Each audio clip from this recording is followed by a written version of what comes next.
Sa video na to, ito pala yung ginamit ko. Ito pala yung ginamit ko nung race sa Manday. So, sa unang race, ay ito yung ginamit ko na auto natin. Ito yung build at saka ito yung latest chassis na ginagamit ko. Ito rin yung brake settings nya. Yan. At ito naman yung sa Ura race na ginamit ko na machine. Ito rin yung brake settings nya. Yan, luma na yung brakes nya. At syempre, yung ginamit natin dito na motor is yung kaka-break in lang natin na motor. Kita natin. So meron akong tatlong bin-break in na Macdash. Ito yung isa. Yan. Ito yung ginamit ko dito. Ito naman yung isa.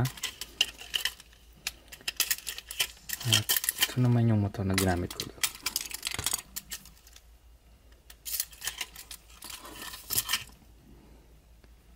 Yan. Although hindi ko na gamit yung ibang motor na binrake natin. So ito yung isang motor na binrake natin doon. Pag alam ko nagamit ko to siya pero hindi ko maalala kung saan ko na. Tapos yung ito naman yung isa na hindi ko rin nasubukan. Hindi ko pa nasubukan pero subukan natin yan. Meron din akong ibang motor dito.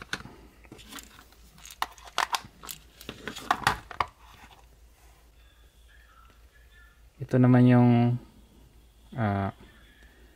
race na sinalihan natin sa Manday. Sinalihan ko. Yung mga bagong motor na binrake in ko yung ginamit ko dyan. Ayan. So panoorin muna natin bago tayo magano.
At ayun nga, ito nga yung motor na ginamit ko dito sa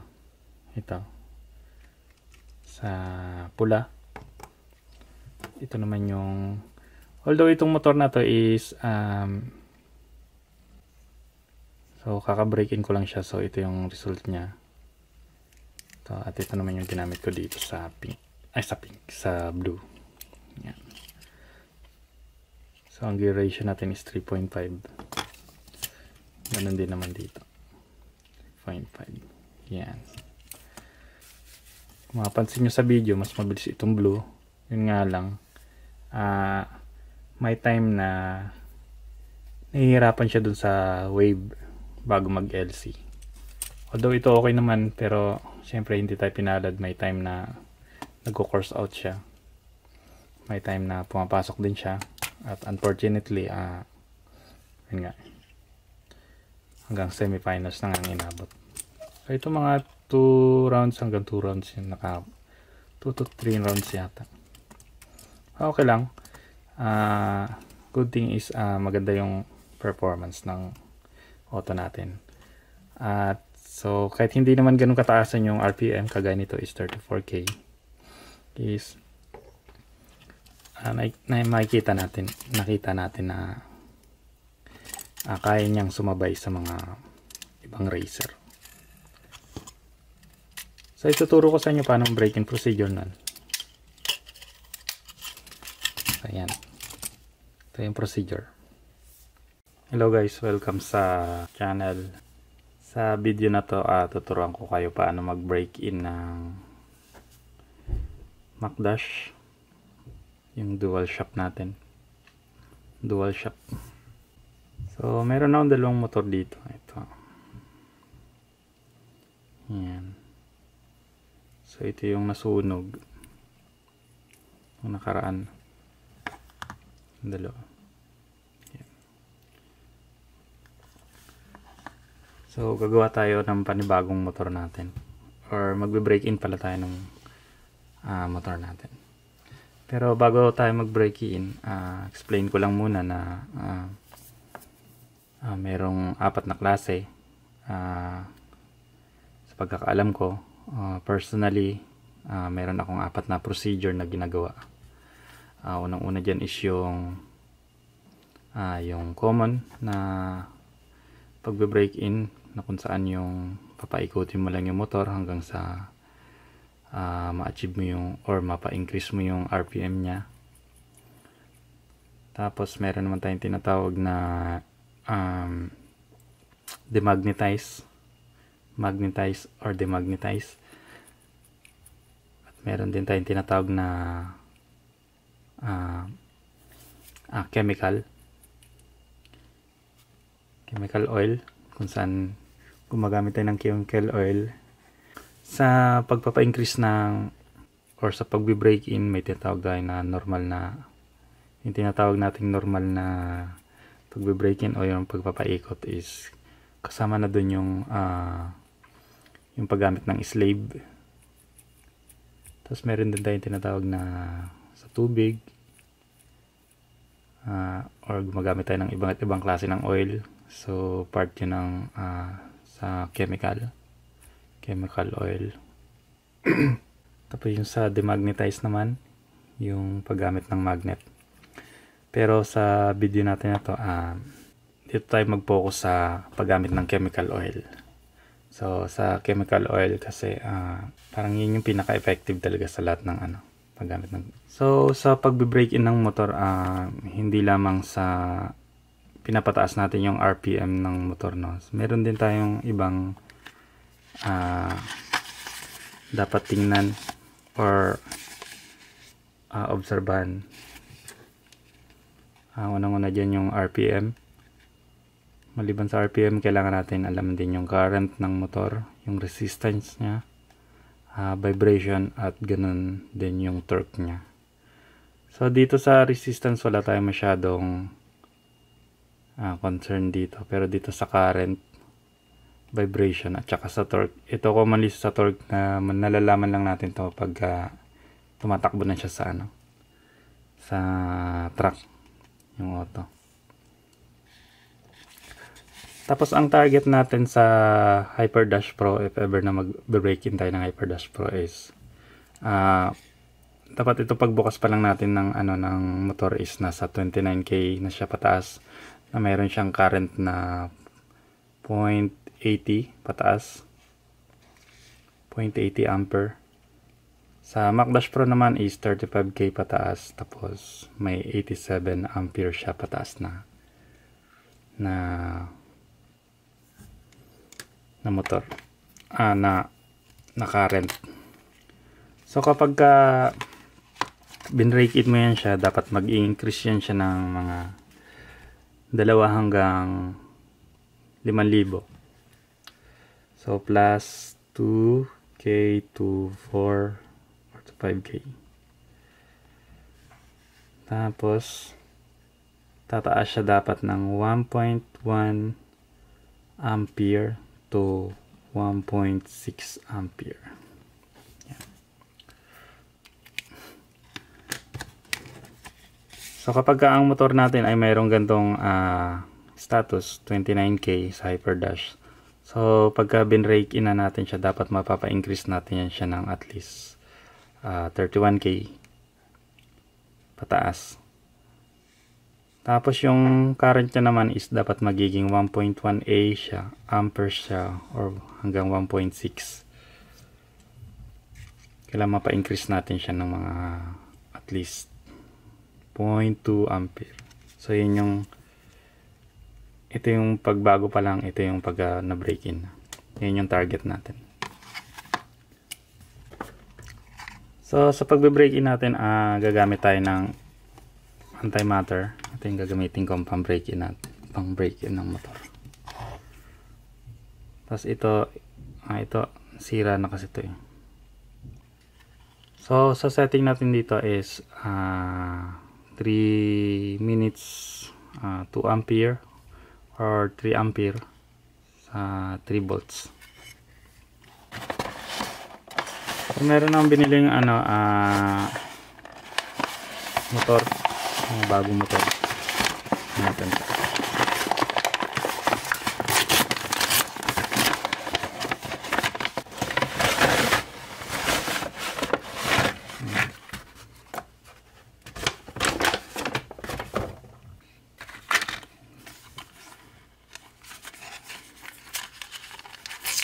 Try natin itong una.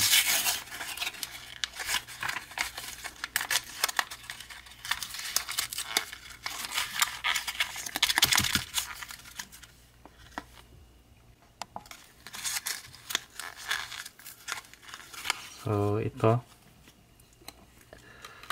try natin isa, in-adjust ko lang yung Tapos sa MacDash is ito yung positive niya, tapos dito naman yung negative sa DualShock yan. So, positive, negative. So ito yung unang motor natin, in-adjust ko lang yung camera, yung angle. Tingnan natin kung ilang RPM to.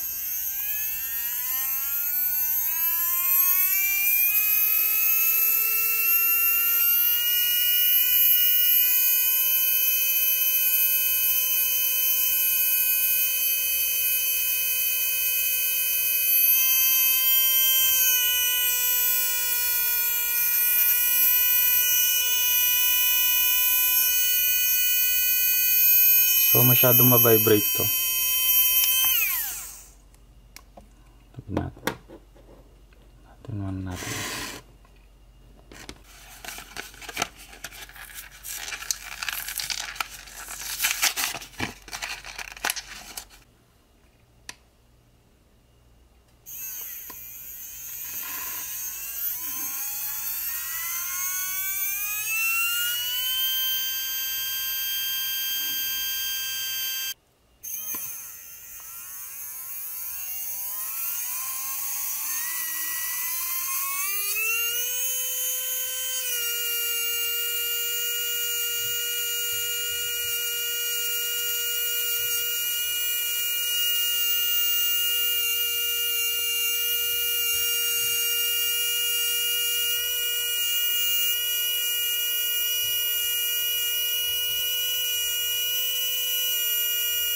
Ito mukhang may potential to siya.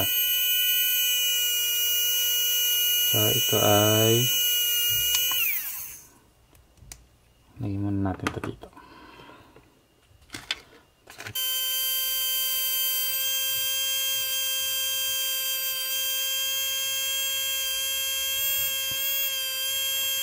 Okay, 32K 7. Medyo okay din ito. Ay, okay din siya. Try tayo.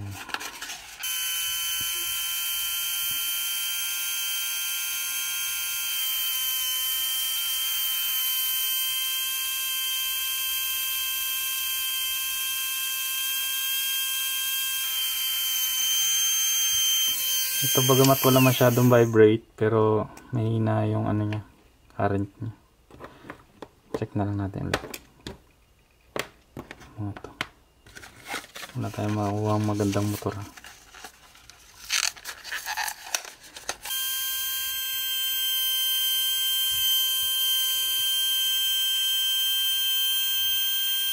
So, ito ay maganda rin yung under nito. So may potential to. Mamaya na natin double check.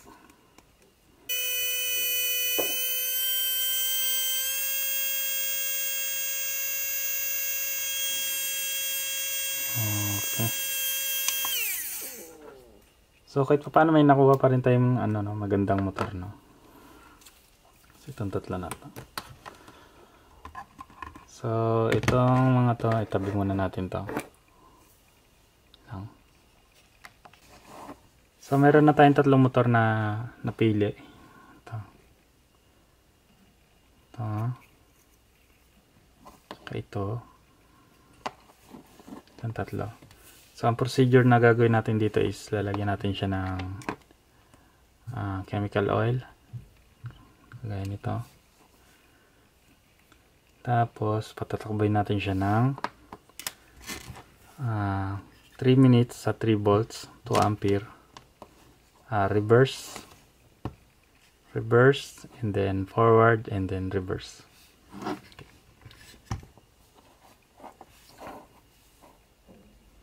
Lagyan mo natin siya ng oil.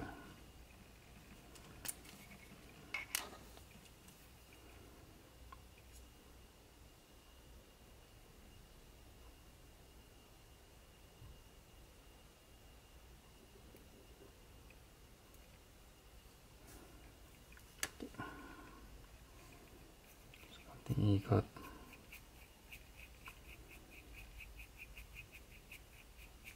Yan. Tabi muna natin ito. So, unang gawin natin is reverse. So, ibig sabihin baliktad. Yung positive is nasa negative at yung negative ay nasa positive for 3 minutes.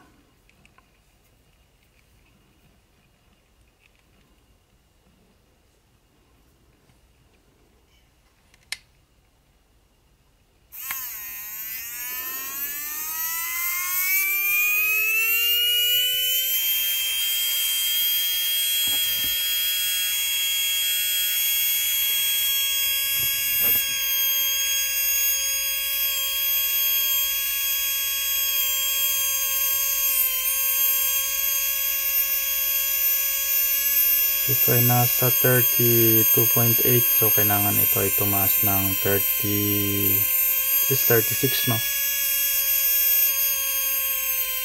Pagka after ng ano natin, ng break-in, dapat nasa 36 RPM to.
So ngayon natapos na yung 3 minutes niya. Pag i-rest muna natin siya ng another 3 minutes para hindi siya masyadong mainit.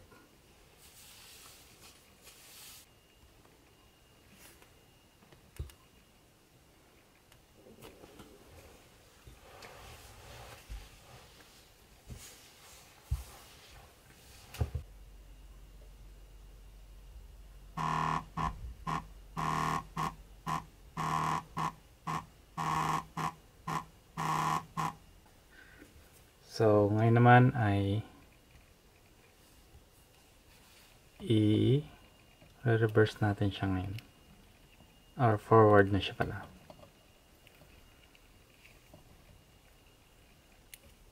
And another 3 minutes din ito.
Okay, tapos na yung pangalawang stage natin.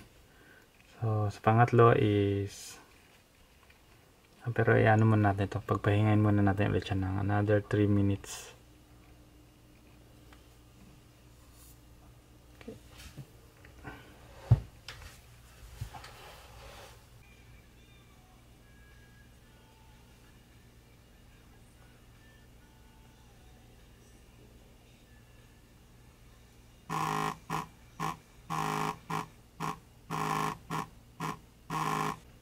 Okay, tapos na yung pangalawang pahinga natin. Dito na tayo sa pangatlong phase natin. So, ibabaliktad lang natin ulit tong tong alligator. Tapos, paanda rin natin siya ulit ng 3 minutes.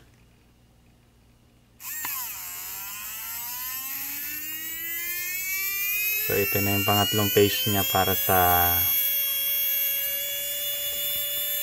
pagbe-breaking natin.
Okay, tapos na yung third phase niya. So, palalamigin din natin to ng another 3 minutes. Yun tumislog.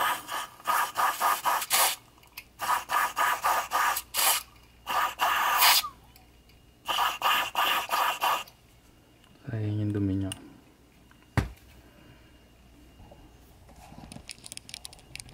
Mapapansin nyo.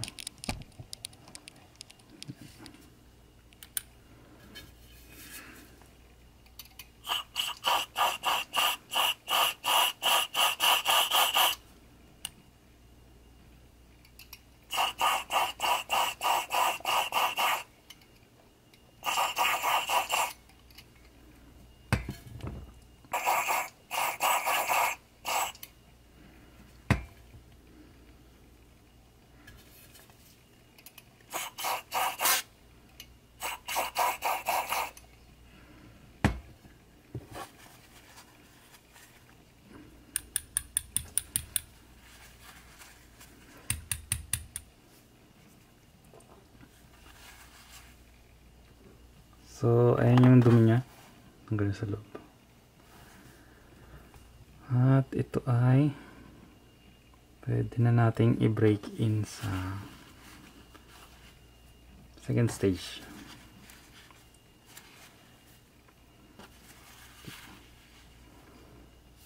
So, antayin lang muna natin siya matuyo.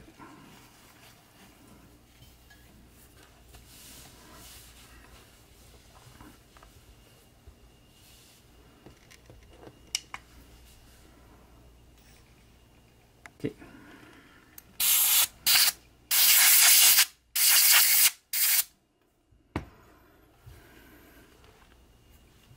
So, dito tayo sa pangalawang phase ng natin, pag-break in natin. So, lalagyan pa rin natin siya ng oil, chemical oil.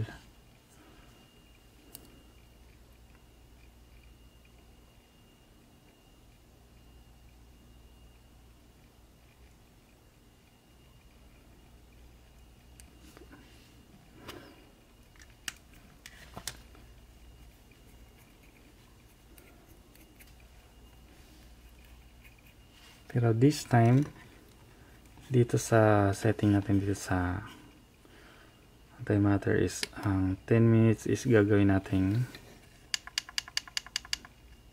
3 minutes gagawin natin 10 minutes. 2 ampere is 2 ampere pa rin, pero yung voltage is gagawin natin 1.5.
So, pabaliktad naman. Ngayon, lipat naman natin to siya.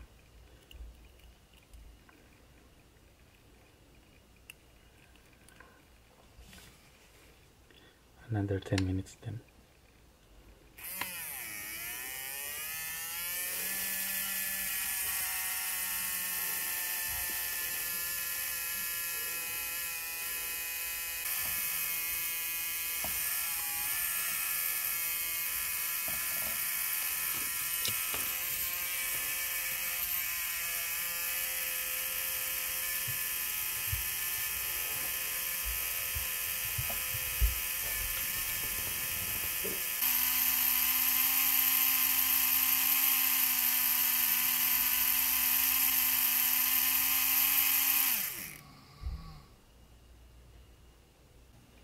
Okay, and then another 10.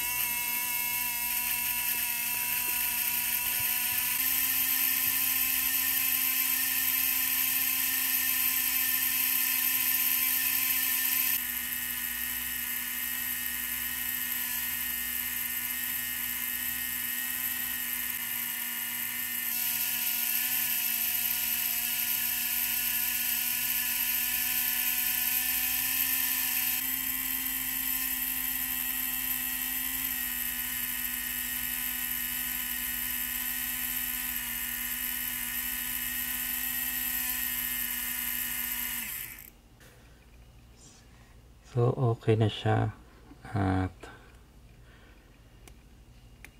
dilinis na natin siya for final cleaning.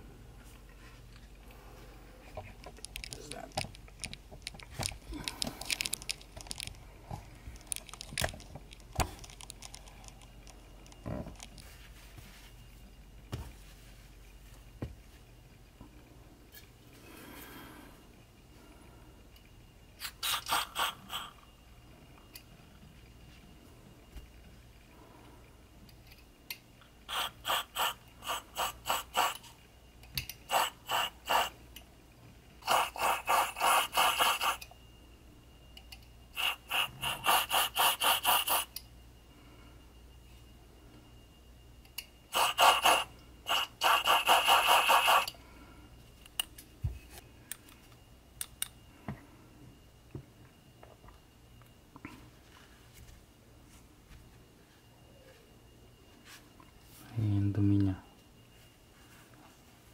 Ayan.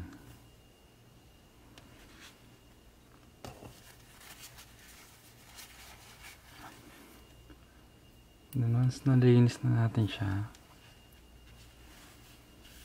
tuyin muna natin siya ulit.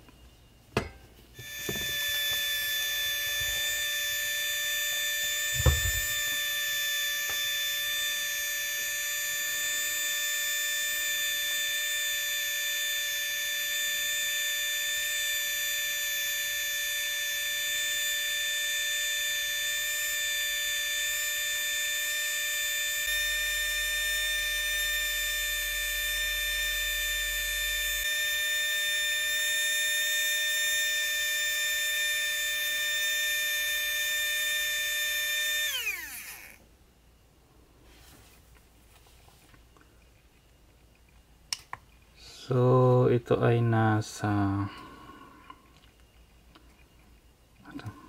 lamigin muna natin.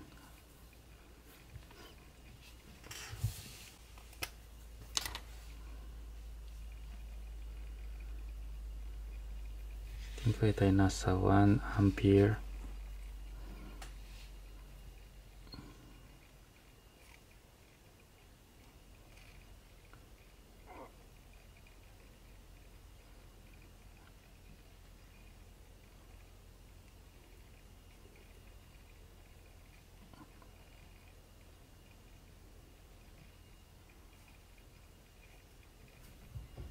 $35K.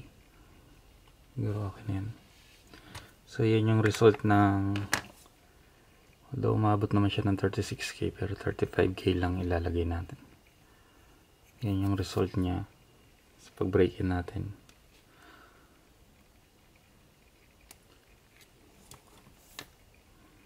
And then, try natin sa pagtakbo yan. At subukan naman natin yung ibang motor.